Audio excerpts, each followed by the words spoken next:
क्या मृत्यु सच में अंत है या यह एक नई शुरुआत का द्वार है? हजारों सालों से इंसान इस सवाल से जूझता आया है, मरने के बाद क्या होता है? हर धर्म, हर सभ्यता ने इस रहस्य को अपने अपने तरीके से समझाने की कोशिश की है। कहीं मृत्यु को मुक्ति कहा गया, कहीं पुनर्जन्म और कहीं स्वर्ग या नरक की यात्रा। आज हम खोलेंगे इस अनंत रहस्य का द्वार, मृत्यु के बाद की दुनिया, जहां आत्मा शरीर छोड़कर अपनी असली यात्रा शुरू करती है। हिंदू धर्म में मृत्यु अंत नहीं, बल्कि आत्मा की एक और यात्रा की शुरुआत मानी जाती है। गरुड़ पुराण, उपनिषद और भगवद गीता में बताया गया है कि आत्मा अमर है। नैनम छिंदंती शस्त्राणी नैनम दहति पावकः, यानी आत्मा को कोई शस्त्र काट नहीं सकता, कोई आग जला नहीं सकती। मृत्यु के बाद आत्मा सूक्ष्म शरीर में यात्रा करती है। कर्मों के अनुसार उसे मिलता है अगला ठिकाना। यदि कर्म शुभ हों तो ऊंचे लोकों की यात्रा, और यदि अधर्म के कर्म हों तो निचले लोकों में अनुभव। गरुड़ पुराण के अनुसार मृत्यु के बाद आत्मा 13 दिनों तक धरती पर रहती है। वह अपने प्रियजनों के आसपास होती है, धीरे धीरे देह से अलग होकर अपने नए मार्ग की ओर बढ़ती है, और फिर कर्मों के अनुसार जन्म मिलता है, कभी मनुष्य, कभी पशु, कभी देवलोक में, जब तक कि आत्मा मोक्ष न पाले, जहां वह पुनर्जन्म के चक्र से मुक्त हो जाती है। बौद्ध धर्म में मृत्यु को एक परिवर्तन माना गया है, न कि अंत। बर्दो थोडोल यानी the Tibetan book of the dead के अनुसार मृत्यु के बाद आत्मा बर्दो नामक अवस्था में प्रवेश करती है। यह मृत्यु और अगले जन्म के बीच का समय होता है, जो लगभग 49 दिनों तक रहता है। इस दौरान आत्मा अपने कर्मों का अनुभव करती है, अपने भय, अपने मोह, अपनी करुणा से गुजरती है। जो आत्मा अपने भय को पहचान लेती है वह उच्च लोकों में चली जाती है।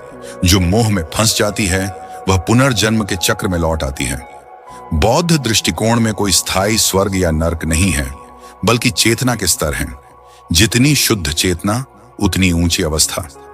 ईसाई धर्म के अनुसार मृत्यु के बाद आत्मा का न्याय होता है, जिसे कहा गया है जजमेंट डे। बाइबल में लिखा है, dust you are and to dust you shall return. लेकिन आत्मा शुद्ध होती है, वह या तो स्वर्ग जाती है, हेवन, या नरक, हेल, या कुछ मामलों में पर्गेटरी, एक मध्य स्थान जहां आत्मा अपने पापों को शुद्ध करती है। स्वर्ग का वर्णन है प्रकाश, शांति और ईश्वर के सान्निध्य का स्थान, और नरक अंधकार, पीड़ा और आत्मिक दूरी का प्रतीक। लेकिन कई ईसाई संत कहते हैं यह सब शाब्दिक नहीं, बल्कि आंतरिक अवस्थाएं हैं। स्वर्ग वह है जहां आत्मा ईश्वर से एकत्व महसूस करती है, और नरक वह जहां वह अलगाव में भटकती है। इस्लाम में मृत्यु को बरज़ख यानी दो दुनियाओं के बीच की अवस्था कहा गया है। कुरान और हदीस के अनुसार मृत्यु के बाद आत्मा कब्र की दुनिया में जाती है। वहां दो फरिश्ते आते हैं, मुनकर और नकीर, जो आत्मा से पूछते हैं, तेरा रब कौन है? तेरा धर्म क्या है? तेरा पैगंबर कौन है? यदि आत्मा सच्ची और नेक रही है तो उसकी कब्र रोशनी और शांति से भर जाती है, और यदि उसने झूठ और अन्याय किया है तो उसकी कब्र तंग और अंधेरी हो जाती है। कयामत के दिन यानी अंतिम न्याय के दिन सभी आत्माएं पुनः जीवित होंगी। अल्लाह के सामने उनका हिसाब होगा। जो सच्चे हैं उन्हें जन्नत मिलेगी, जहां कोई दर्द नहीं, बस सुकून है, और जो भटके वे जहन्नुम में जाएंगे, जहां आत्मा अपने कर्मों के परिणाम को समझेगी। सूफी संत कहते हैं, मौत तो सिर्फ पर्दा हटाती है, रूह तो हमेशा जिंदा रहती है। उनके अनुसार आत्मा ईश्वर की लौ से निकली चिंगारी है, जो अनुभव लेने इस संसार में आती है। मृत्यु वह क्षण है जब वह लौ फिर से अपने स्रोत में विलीन होती है। रूमी ने कहा था, मैं मिट्टी था, फिर जीव बना, फिर मरकर स्वर्गिक हुआ, फिर मरकर देवदूत बनूंगा।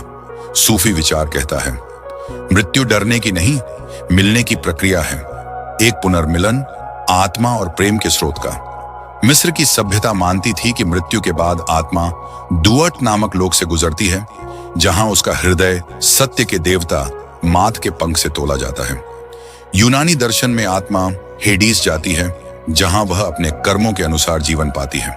अमेरिका की मूल जनजातियां, नेटिव ट्राइब्स, कहती हैं आत्मा मृत्यु के बाद स्पिरिट वर्ल्ड में जाती है, जहां वह अपने पूर्वजों से मिलती है और प्रकृति का हिस्सा बन जाती है। हर संस्कृति, हर परंपरा एक ही सत्य कहती है, मृत्यु अंत नहीं, परिवर्तन है। हर धर्म, हर दर्शन एक ही संदेश देता है, मृत्यु से डरो मत। यह एक दरवाजा है, दीवार नहीं। शरीर मिटता है, आत्मा नहीं। ऊर्जा बदलती है, समाप्त नहीं होती। जब आप किसी प्रिय को खोते हैं तो समझिए उन्होंने बस एक और दुनिया में कदम रखा है, जहां वे शांति, प्रेम और प्रकाश में हैं। और जब आपकी बारी आए तो डरना नहीं, क्योंकि आप किसी अंधकार में नहीं जा रहे, बल्कि उसी प्रकाश में लौट रहे हैं जहां से आप आए थे। अगर इस वीडियो ने आपके दिल को छुआ तो नीचे कमेंट में लिखिए, आत्मा अमर है। क्योंकि जब आप यह लिखते हैं तो आप अपने भीतर की चेतना को याद दिलाते हैं कि आप सिर्फ एक शरीर नहीं, बल्कि एक अनंत आत्मा है।